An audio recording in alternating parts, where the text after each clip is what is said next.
Nagpakilala ng bagong look ang celebrity na si Loisa Andalio matapos magpaikli ng buhok at ipakita ito sa publiko.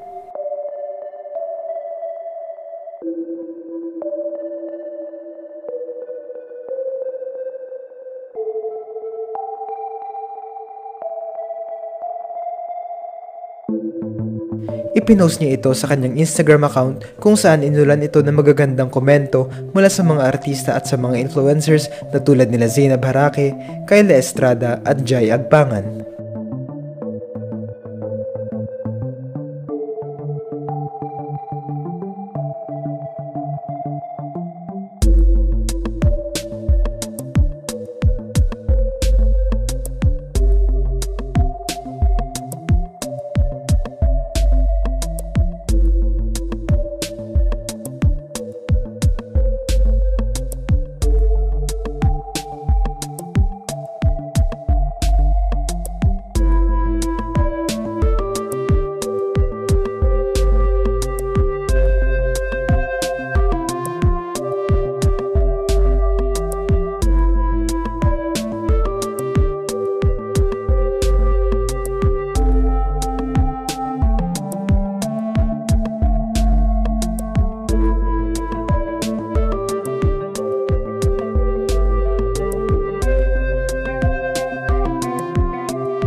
Tila ba pasabog ito ng aktres para sa buwan ng February, lalo na't nasanay ang mga tao sa itsura ni Loisa na may mahabang buhok.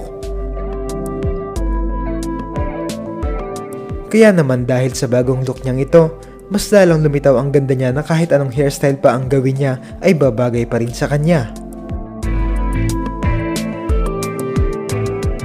Sa ngayon, katatapos lang ng programa kinabilangan ni Loisa na Pira-Pirasong Paraiso kasama sila Alexa Ilacad at Charlie Dizon at maraming umaasa na masusundang muli ang mga projects ng aktres.